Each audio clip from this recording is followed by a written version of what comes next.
Hello दोस्तों, welcome back to Arshad academy. पिछले lecture में हम सब आइसोमेरिज्म का टाइप्स देख रहे थे, जो स्ट्रक्चरल और स्टीरियो आइसोमेरिज्म होता है।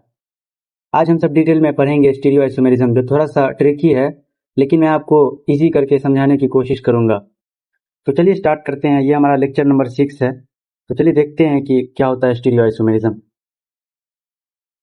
तो सबसे पहले लिखते हैं स्टीरियो आइसोमेरिज्म का मतलब क्या होता है।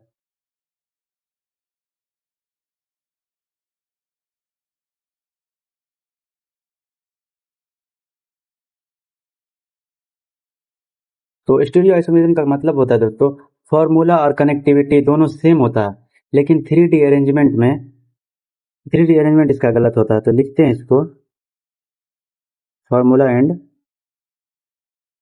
कनेक्टिविटी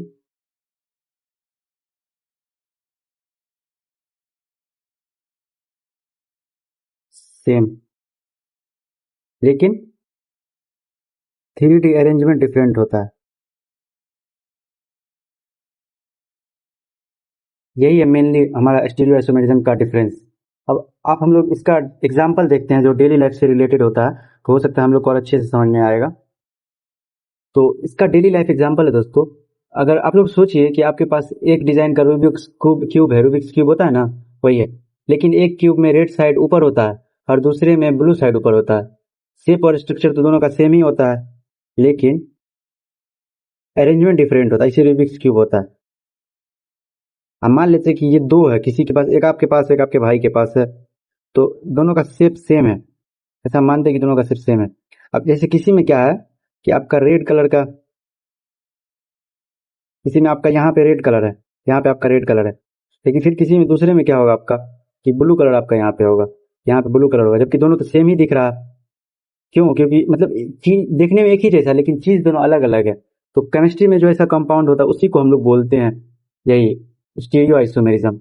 तो चलिए हम लोग आगे देखते हैं कि स्टीरियो आइसोमेरिज्म का कितना टाइप्स होता है, तो इससे हम लोग को और अच्छे से क्लियर होगा और अच्छे से समझ में आएगा। तो लिखते हैं,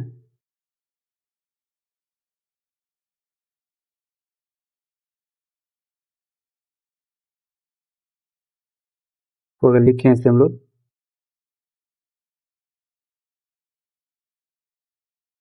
तो पहला टाइप होता है हमारा जियोमेट्रिकल, और दूसरा होता है हमारा ऑप्टिकल।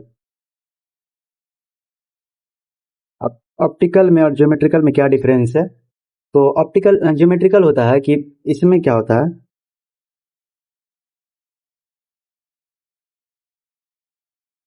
लिगेंड्स का जो पोजीशन होता है वो डिफरेंट होता है। और ऑप्टिकल में हमारा क्या होता है कि ये मिरर इमेज फॉर्म करता है, ये मिरर इमेज फॉर्म करता है, और ये नॉन सुपर इम्पोजिबल होता है। अब ये नॉन सुपर इम्पोजिबल, ये नया टर्म है, तो आप लोग को अभी बताएंगे तो समझ में आएगा कि ये नॉन सुपर इम्पोजिबल का क्या मतलब होता है। इसका मतलब आप लोग को बताएंगे तो अच्छे से समझ में आ जाएगा। तो चलिए आगे इसको फर्दर डिस्कस करते हैं हम लोग। तो पहले हम लोग ज्योमेट्रिकल आइसोमेरिज्म देखते हैं कि ज्योमेट्रिकल आइसोमेरिज्म क्या होता है।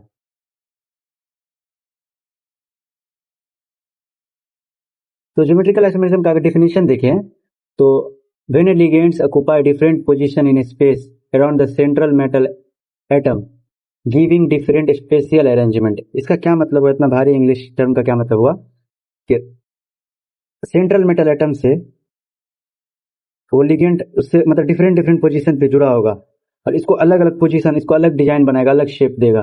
तो यही है हमारा ज्योमेट्रिकल आइसोमेरिज्म। अब ज्योमेट्रिकल आइसोमेरिज्म आप लोग को पिछले लेक्चर में हम बताए थे कोऑर्डिनेशन नंबर क्या होता है।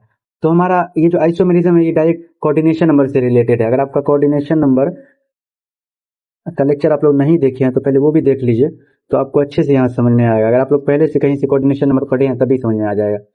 तो अगर कोऑर्डिनेशन नंबर 4 होता है हमारा, तो फिर हमारा बनता है आपको स्क्वायर प्लेनर बनता है। ये हमारा स्क्वायर प्लेनर बनता है। और स्क्वायर प्लेनर भी हमारा दो तरह का होता है, एक तो होता है सिस और दूसरा होता है ट्रांस।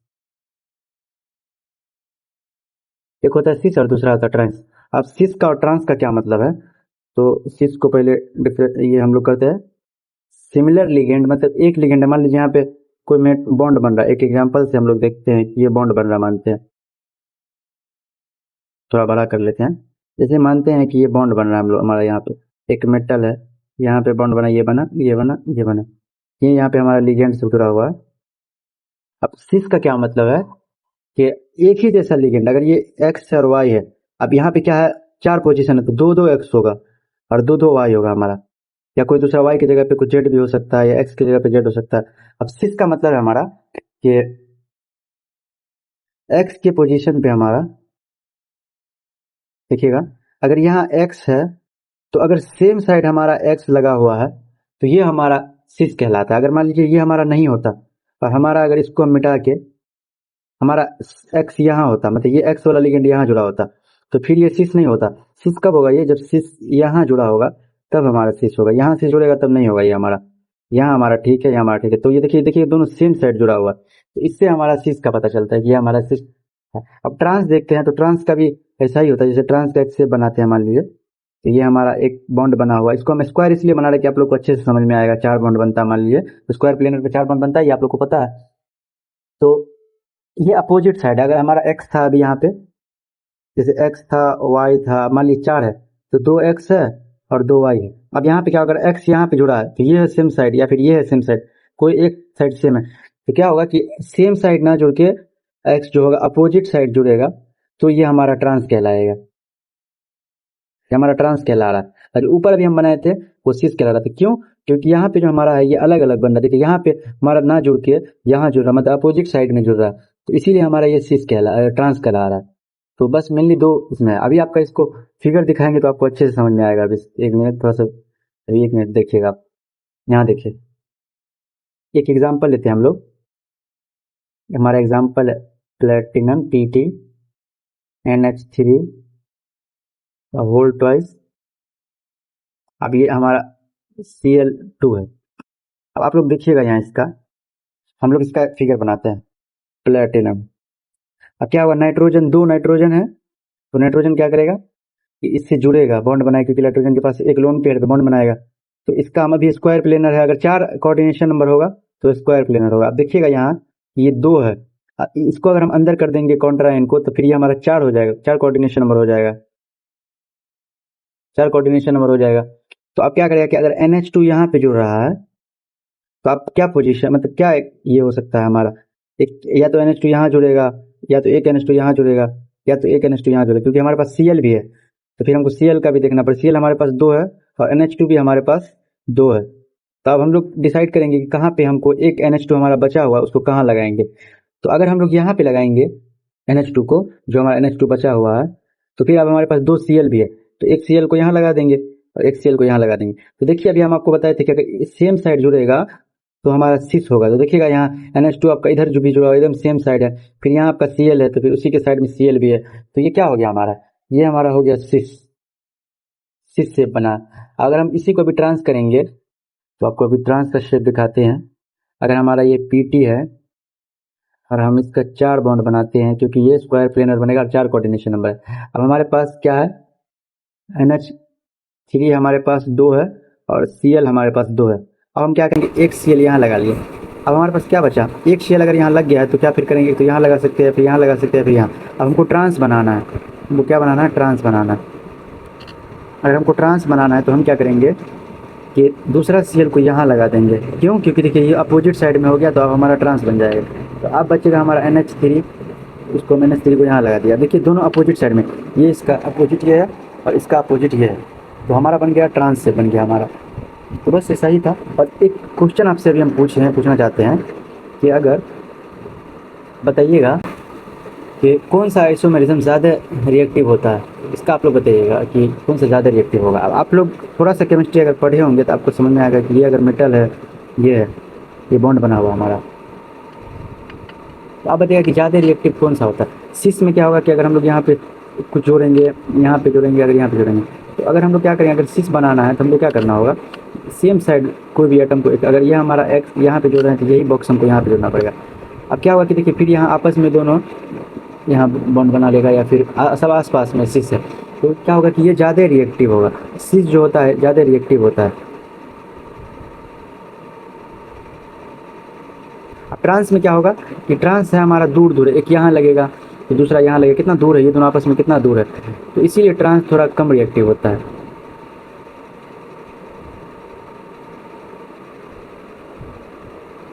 ट्रांस जो होगा हमारा कम रिएक्टिव होगा। फिर हो गया, तो यही हमारा था हमारा 4 कोऑर्डिनेशन नंबर। आप लोग को बताएं अभी हम कि 4 कोऑर्डिनेशन नंबर से जो हमारा शेप बनता है उसको हम लोग कहते हैं टेट्राहेड्रल ज्योमेट्री। क्यों? क्योंकि देखिए ये 4 हमारा कोऑर्डिनेशन नंबर, तो इससे हमारा जो शेप बनेगा वो हमारा टेट्राहेड्रल बनेगा। ज्योमेट्री टेट्राहेड्रल होगा और जो हमारा शेप बनेगा वो स्क्वायर प्लेनर होगा। ये हमारा स्क्वायर प्लेनर होगा। अब आते हैं हम लोग कोऑर्डिनेशन नंबर 6 पे। अगर हम लोग देखें कोऑर्डिनेशन नंबर 6 का, कोऑर्डिनेशन नंबर 6 को अगर हम लोग डिस्कस करें तो कोऑर्डिनेशन नंबर जो 6 होता है दोस्तों वो बनाता है ऑक्टाहेड्रल।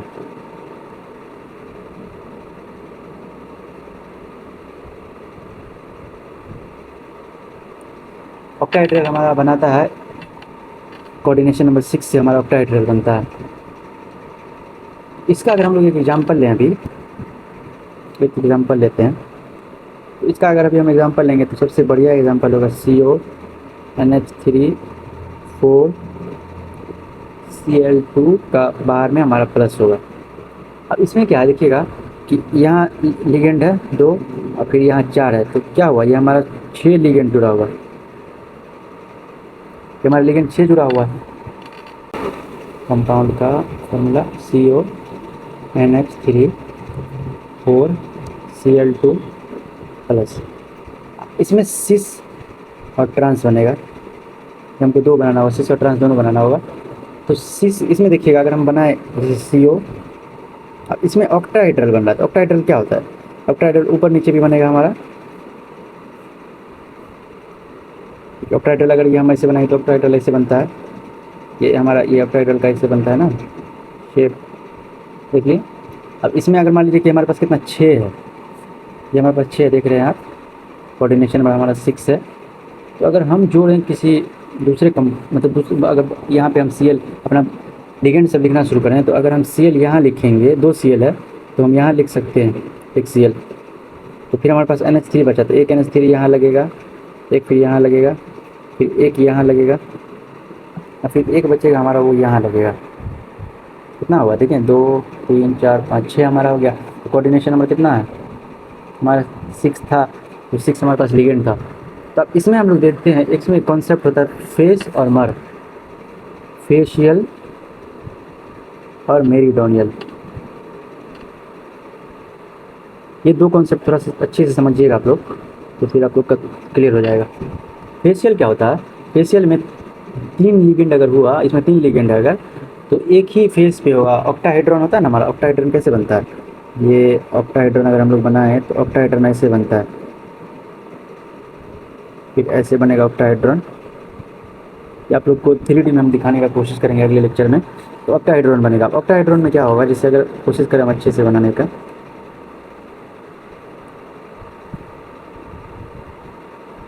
तो ऐसे होगा हमारा, इधर एक ये फेस बनेगा, एक ये फेस बनेगा, फिर एक ये बनेगा, फिर एक ये बनेगा, इसी के जैसा नीचे बनेगा। तो यही हमारा ऑक्टाहेड्रॉन होता है। तो इसमें क्या होता है फेशियल में और मेरिडोनियल में कि 3 फेस, 3 जितना भी 3 फेस होगा ना, उस पर एक तरह का सिमिलर लिगेंड होगा, सिमिलर लिगेंड होगा फेस पे, 3 फेस पे, एक फेस पे, सॉरी, एक फेस पे 3 सिमिलर लिगेंड होगा, तो हमारा उसको फेशियल कहते हैं। और मेरिडोनियल क्या होता है हमारा, ये मेरिडोनियल प्लेन पे जो हमारा जितना भी लिगेंड होगा, लिगेंड इन मेरिडोनियल प्लेन, तो फिर हमारा उसको मर कहते हैं या फिर मेरिडोनियल कहते हैं। अब एक पॉइंट है, आप लोग उस पॉइंट को याद रखिएगा हमेशा, तो आप लोग को आगे हेल्प मिलेगा एग्जाम में। देखिएगा, मतलब जियोमेट्रिकल आइसोमेरिज्म जो होता है, जियोमेट्रिकल आइसोमेरिज्म जो होता है ना, उसका different physical and chemical properties होता है। और जैसे कलर अलग होगा, सॉल्युबिलिटी होगा या फिर उसका रिएक्टिविटी होगा, तो वही होगा हमारा।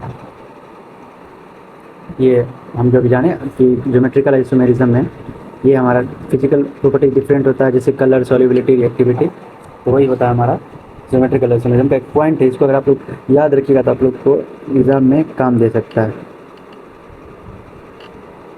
आगे देखते हैं हम लोग ऑप्टिकल आइसोमेरिज्म। ये हमारा पार्ट दूसरा है, अभी जो हम पढ़ रहे थे वो हमारा पहला पार्ट था। तो ऑप्टिकल देखते हैं।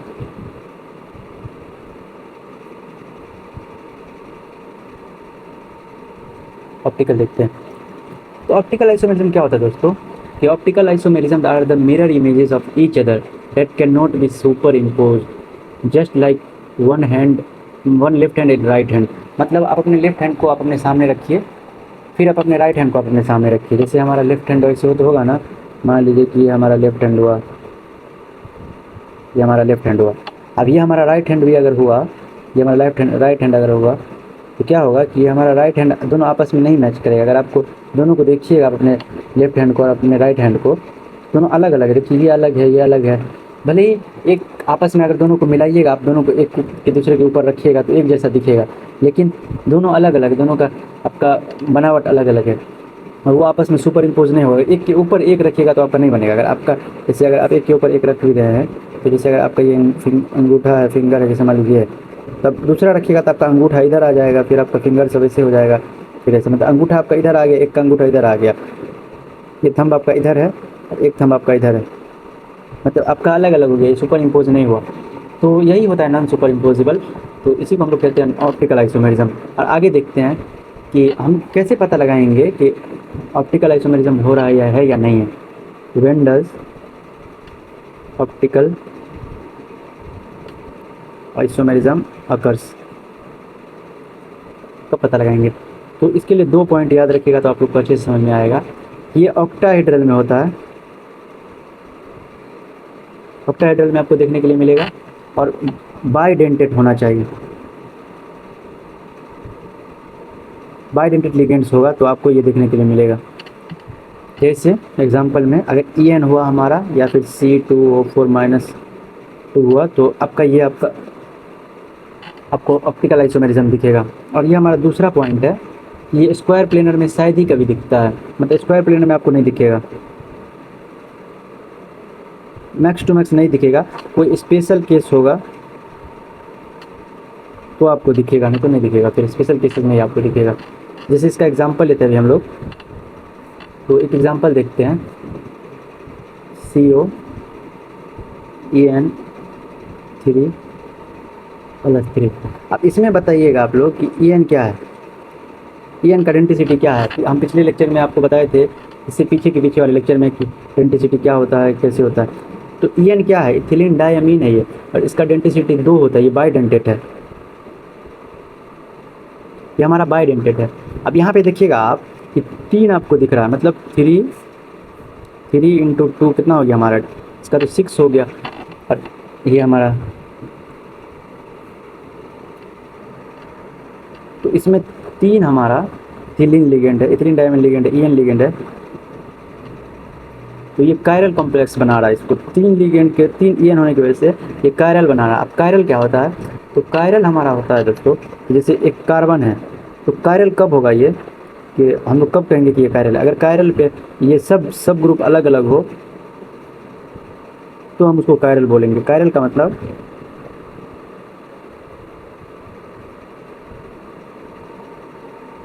All attached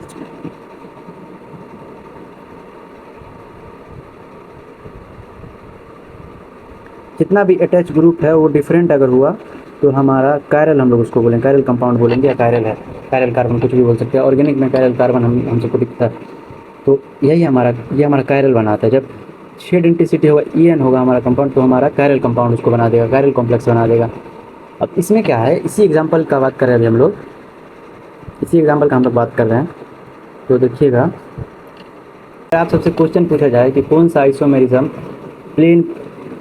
plane polarise light को क्लॉकवाइज रोटेट करेगा, और कौन एंटी क्लॉकवाइज रोटेट करेगा, तो आप लोग क्या बताइएगा।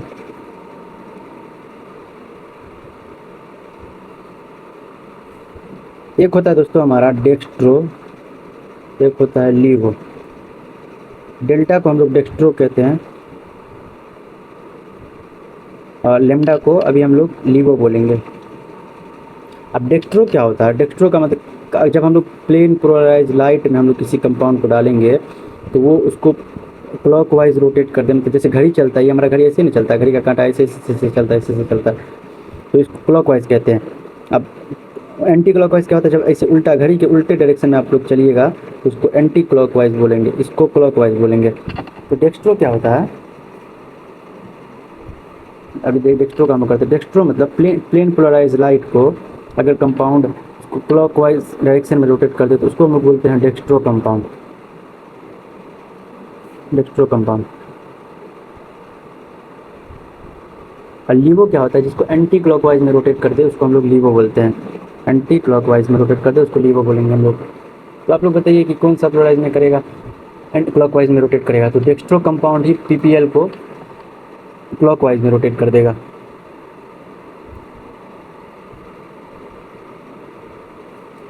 और इसका हम लोग अगर एक एग्जाम्पल अगर अभी हम लोग देखें जो स्पेशल केस है, स्पेशल केस है, तो इसका एक स्पेशल केस ये होता है COEN2Cl2 प्लस। अब इसमें क्या होगा कि हमारा सिस शो करेगा, ऑप्टिकल आइसोमेरिज्म जो होगा सिस कंपाउंड शो करेगा, जबकि ये सिस शो करेगा, सिस शो करेगा, ट्रांस शो नहीं करेगा।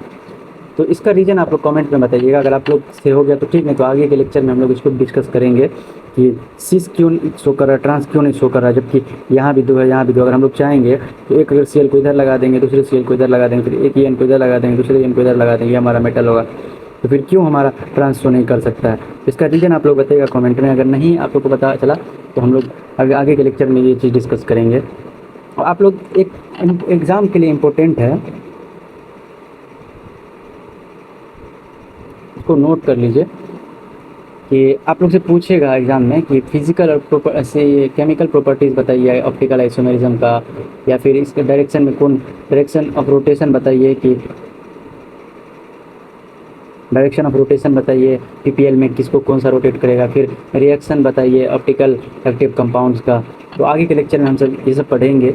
और अगर आप लोग प्रैक्टिस करना चाहें तो आप लोग एक होमवर्क ले लीजिए, क्योंकि इसका आप लोग बना के लाइएगा PTNH3 ट्वाइस, इसको आप लोग बना के लाइएगा तो आप लोग समझ में अच्छे से आएगा आप लोग को। इसका सिस और ट्रांस बना के लाइएगा, ये दोनों आप लोग बना के लाइएगा, बना के रखिएगा कॉपी में। और किसी को कुछ डाउट हुआ तो आप लोग पूछ लीजिएगा हमसे कमेंट में। और आप लोग एक और होमवर्क लीजिए कि ऑक्टाहेड्रल कंपाउंड भी आप लोग एक एक बना के लाइएगा, ऑप्टिकल आइसोमेरिज्म का बना के रखिएगा, तो इससे और अच्छे से क्लियर होकर समझ में आएगा।